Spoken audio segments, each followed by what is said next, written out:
अस्सलाम वालेकुम स्टूडेंट्स, कैसे हैं आप सब। उम्मीद है खैरियत से होंगे। अच्छा जी, आज हम लोगों ने डिस्कस करना है डिफरेंशियल इक्वेशन का बुक का एक्सरसाइज है एक्सरसाइज 4.4, जिसके क्वेश्चन जो आज हम डिस्कस करने हैं क्वेश्चन 11 से 25 तक हैं, ठीक है।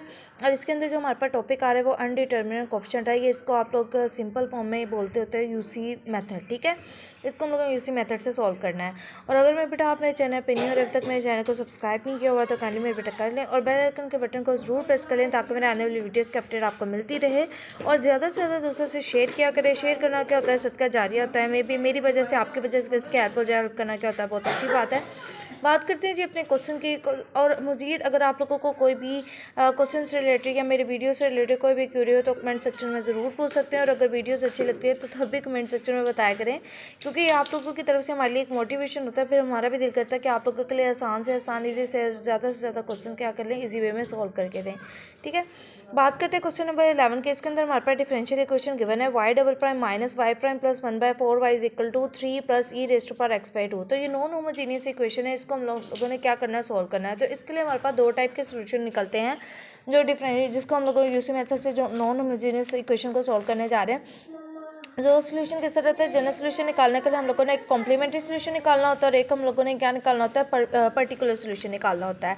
कॉम्प्लीमेंट्री सोल्यूशन निकालने के लिए हम लोगों ने क्या करना होता है कि आपके पास जो डिफरेंशियल इक्वेशन होती है उसको इक्वल टू 0 पुट करके वहाँ से हम लोगों ने रूट्स निकालने होते हैं। रूट्स को देखते हुए फिर हम लोग अपना कॉम्प्लीमेंट्री सोल्यूशन क्या करते हैं, डिसाइड करते हैं, ठीक है। यहाँ पे आप लोगों ने डबल डेरिवेटिव का मतलब है, ये बेसिकली ये जो मैंने डी यूज़ किया है ये ऑपरेटर है यहाँ पर, ठीक है। एज अ ऑपरेटर वर्क कर रहा है, जिसको आप डी ओवर डी टी की फॉर्म में भी लिखते होते हैं, ये डी ओवर डी एक्स की फॉर्म में भी लिखते होते हैं। बेसिकली ये ऑपरेटर है, ठीक है। जितनी इसकी पावर है उतनी मैंने इसकी पावर, मतलब सेकंड डेरिवेटिव तो डी स्केयर ले लिया, सिंगल डेरिवेटिव का डी ले लिया, और सिंपल वाई के केस में हम लोगों ने सिर्फ उसका कोफिशिएंट लेना है और इक्वल टू क्या लिखते हैं ना, 0। ये यहाँ से आप लोगों के पास चॉइस होती है, आप इसकी मिड टर्म ब्रेक बनाएं, आप इसकी फैक्टराइजेशन करें, आप क्वाड्रेटिक फार्मूला लगाएं, जो भी उस वक्त सूटेबल मेथड लग रहा होगा ना आप लोगों ने वो लगा के इसके क्या करना है, इस इक्वेशन के रूट्स फाइंड करने हैं। तो यहाँ पे अगर देखा जाए तो ये आपके पास a plus B A minus B का होल स्क्वायर की फॉर्म बन रही है। ये देखें, a का स्क्वायर बी का स्क्वायर और यहाँ पे -2ab वाली फॉर्म और 1/4 का हम 1/2 का स्क्वायर लिख सकते हैं, 2 और 1/2। ये देखें इस तरह से, अगर मैं थोड़ा सा लिख के बता देती हूँ, अगर d का अगर स्क्वायर कर दें, ठीक हो गया, -2a और b की स्पेस होती है प्लस b का स्क्वायर मतलब 1/2 का स्क्वायर, जिसको आप 1/4 यहाँ पे कर सकते हैं। यहाँ पे हम x की वैल्यू पुट करते हैं, मतलब फर्स्ट जो एलिमेंट होता है सेकेंड 2 से कटेगा तो आपके पास original form D square minus D plus 1/4 बन जाएगी, और यही चीज़ हमारे पास लिखी थी। इसका मतलब हम इसको एज अ कंबाइन करते हुए हम लिख सकते हैं डी माइनस 1/2 का होल स्क्वायर, ठीक है। तो यहाँ पे मैंने ये वाली टेक्निक यहाँ पे यूज़ की है और इसका होल स्क्वायर किया। जब इस होल स्क्वायर में लिख देंगे तो इसका मतलब ये दो फैक्टर के फॉर्म में लिखा जा सकता है।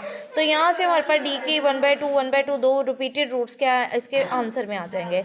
जब हमारे पास रिपीटेड रूट्स आते हैं तो हम लोग कॉम्प्लीमेंट्री सोल्यूशन को जिस तरह से लिखते हैं, c1 e raised to power x/2, मतलब ये 1/2 है ना, तो ये x से मल्टीप्लाई है तो x/2 आ जाएगा। और यहाँ पे अगर हमारे पास रिपीटेड रूट्स होते हैं तो आप लोगों ने कॉम्प्लीमेंट्री सोल्यूशन लिखे, दोनों को सेम नहीं करना।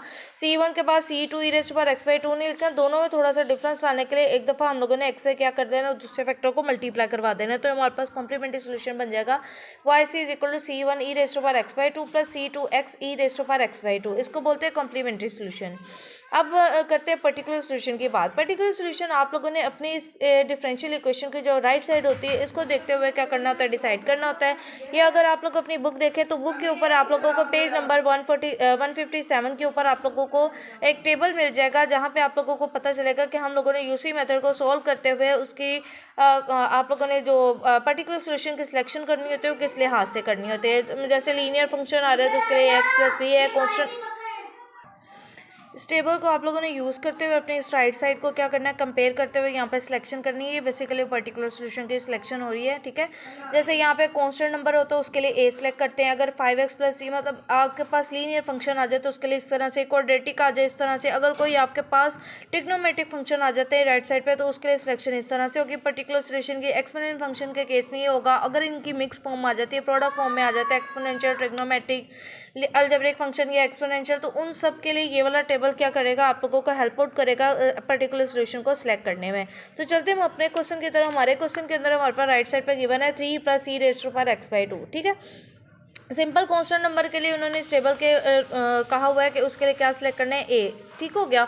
और जब हमारे पास यहाँ पे साथ एक्सपोनेंट फंक्शन है, एक्सपोनेंट फंक्शन के केसेस में हमारे पास ये भी हमारे पास क्या आ जाएगा, a e raise to power x by two ही बन जाएगा।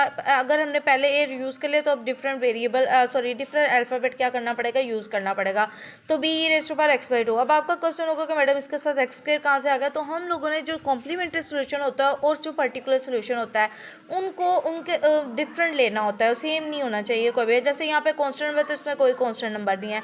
एक्सपोनेंट फंक्शन ऑलरेडी यहाँ यूज़ हो रहा है, एक सिंपल भी यूज़ हो रहा है और एक एक्स के मल्टीप्लिकेशन के साथ भी यूज़ हो रहा है। तो इसका मतलब इन दोनों से डिफरेंट करने के लिए हमें एक और एक्स के से मल्टीप्लाई इसको करवाना पड़ेगा ताकि टोटली ये चीज़ें क्या हो जाएं, एक दूसरे से मैच ना करें। ठीक है। अब पर्टिकुलर सेक्शन जैसे ही हमारा सिलेक्ट हो जाता है देन उसके बाद हम लोगों ने इसके उतने डेरिवेटिव लेने होते हैं जितने ऑर्डर के हमारे पास डिफरेंशियल इक्वेशन पड़ी होती है। तो हमारे पास डिफरेंशियल इक्वेशन सेकंड ऑर्डर के, तो इसका मतलब हम इससे दो डेरिवेटिव लेंगे। फर्स्ट डेरिवेटिव लेंगे तो क्या होगा, कांस्टेंट नंबर का डेरिवेटिव वैसे ही जीरो हो जाता है। इस केस में हम लोग लगाएंगे जी प्रोडक्ट रूल लगाएंगे। यहाँ पे प्रोडक्ट रूल जब हम लोगों ने यूज़ किया, यहाँ पे मैं सॉरी बी लिखना भूल गई हूँ। ठीक है, ये इसके साथ बी हमारे पास इसका कोएफिशिएंट साथ साथ चलता रहेगा। ठीक है।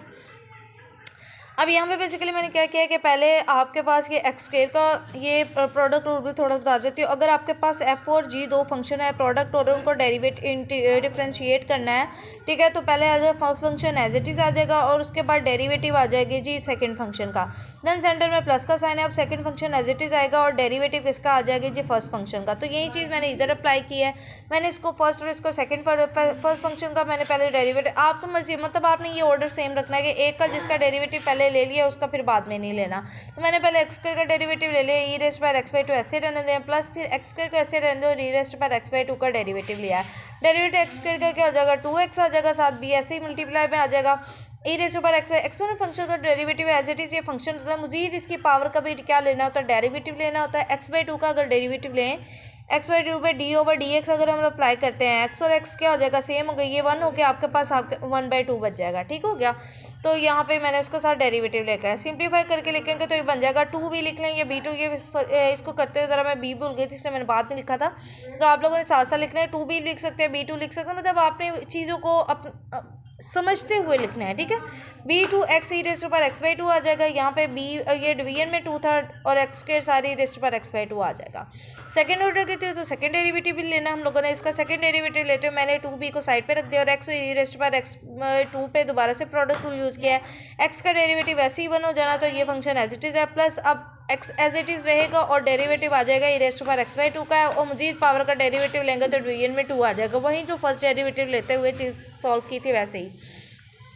बात करते हैं इसके, यहाँ पे b को भी मैंने यहाँ से 1/2 b को सेपरेट कर दिया और एक्स स्क्वायर ई रेस्ट पर एक्स बाई टू पे मैंने क्या कर दिया, प्रोडक्ट रूल यहाँ पे भी यूज़ कर दिया। First function as it is, या आप यूँ कर सकते फर्स्ट फंक्शन का derivative second function as it is plus second function as derivative और first function as it is. इस तरह से आप लोगों ने जो भी माइंड में आप लोगों को इजीली सेट हो जाए ना, वो आप लोगों ने यहाँ पे यूज़ कर लेना है। ठीक है। अच्छा जी, देन उसके बाद मैंने जैसे इनके डेरिवेटिव ले लिए थे, मैंने इसको क्या किया, सिंप्लीफाई किया। सिंप्लीफाई करने के बाद मेरे पास ये फॉर्म बनी है। ठीक है। जैसे ही हमारे पास फर्स्ट और सेकंड डेरिवेटिव आ जाया करेगा, फिर हम लोगों ने अपनी गिवन ऑर्डिनरी डिफरेंशियल का जो आपके पास ओडी गिवन होगी उसके अंदर Y double prime Y prime की जगह क्या करना है, ये वाले जो डेरिवेटिव आए हैं उसकी जगह जाके इंसर्ट कर देना है इसके थ्रू। ठीक है। अब इसको करते हैं हम लोग इंसर्ट। जैसे ही मैंने भी यहाँ पे लिखा भी हुआ है कि putting the values of the derivative in original equation, जो आपके पास ये गिवन थी, मैंने वाई डबल प्राइम का डेरिवेटिव का आंसर, वाई प्राइम का आंसर और सिंपल वाई जो वाई पी बेसिकली हम लोगों ने यहाँ पे सिलेक्ट किया, तो उसकी वैल्यू को मैंने वहाँ जाके क्या कर दिया, इंसर्ट कर दिया। वीडियो को पोस्ट करके साथ साथ भी नोट कर सकते हैं आप लोगों, लेकिन रजिस्टर पर छोटे छोटे की फॉर ज़रूर पढ़ाते रहा करें, ताकि जब आप लोग रिवाइज करने बैठे तो आप लोगों को वो चीज़ें क्या हो जाए, ईजिली अंडरस्टैंड हो जाए। अच्छा जी, जैसे ही मैंने सारी वैल्यूज इंसर्ट कर दी हैं, यहाँ पे इक्वल के दूसरे पे 3 प्लस ई रेस्ट बाई से मेरे पास पेज नहीं थी तो मैंने एरो लगाते हुए लिख दिया है। ठीक है। अगर आपके पास कोई बड़ा पेज या रजिस्टर की आप हॉरिजॉन्टल साइड यूज़ कर रहे होंगे तो इजीली क्या हो जाएंगी, चीज़ें बैलेंस हो जाएंगी। छोटा लिखने की आदत छोटा भी लिख लीजिएगा।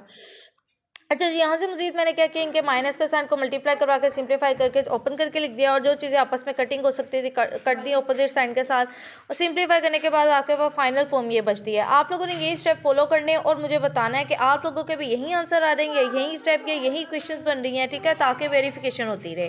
देन हम लोगों ने क्या करना है, कंपेयरिंग कोफिशिएंट्स करने। कोफिशिएंट्स कंपेयर करते हुए पहले ई रेस्ट पर एक्स बाई टू के मैंने कोफिशिएंट कंपेयर किया, मैंने साइड पे छोटा सा इंट के तौर पे लिख लिया है। अब ई रेस्ट पर एक्स बाई टू के साथ मेरे पास यहाँ पे 2 भी पड़ा और कोई इसके साथ मैच नहीं होता तो 2b इज इक्वल टू क्या आ जाएगा, इसका क्वेश्चन 1 है तो आ जाएगा 2b इज इक्वल टू 1, तो यहाँ से b की वैल्यू आ जाएगी 1/2। देन मैंने कोफिशिएंट कंपेयर किए कॉन्स्टेंट नंबर के, तो कॉन्स्टेंट नंबर में मुझे सिर्फ a दिखाई दे रहा है, जिसका फिर हम लोग कंपेयर करेंगे तो 1/4 a इज इक्वल टू क्या आ जाएगा 3 आ जाएगा, तो यहाँ से a की वैल्यू आ जाएगी जी 12। a और b की जैसे ही वैल्यू आ जाएगी हम लोगों ने जो हमारा पर्टिकुलर सोल्यूशन हम लोगों ने स्टार्ट पे सिलेक्ट किया था कॉम्प्लीमेंट्री सोल्यूशन के बाद a और b की जगह जाके वैल्यूज इंसर्ट करनी, हमारे पास पर्टिकुलर सोल्यूशन जैसे ही आ जाएगा तो फिर हम लोगों ने जनरल फॉर्म इसकी लिख देनी है। ठीक है, अब यहाँ पे मैंने वाई पी के सोल्यूशन के अंदर मैंने ए और बी की वैल्यूज इंसर्ट किए, फिर जनरल सोल्यूशन लिखा Y is equal to Y C plus Y P. ठीक है, वाई सी कॉम्प्लीमेंट्री सोल्यूशन जो हम लोगों ने बिल्कुल स्टार्ट पे निकाला था, ये मैंने साथ साथ बॉक्सेस बनाए हुए हैं। ठीक है, ये मैंने लिख दिया और साथ उसके मैंने जो अभी अभी हम लोगों ने पर्टिकुलर सोल्यूशन बनाया उसको दोनों को ऐड करके हम लोगों ने इसका जनरल सोल्यूशन लिख देना है।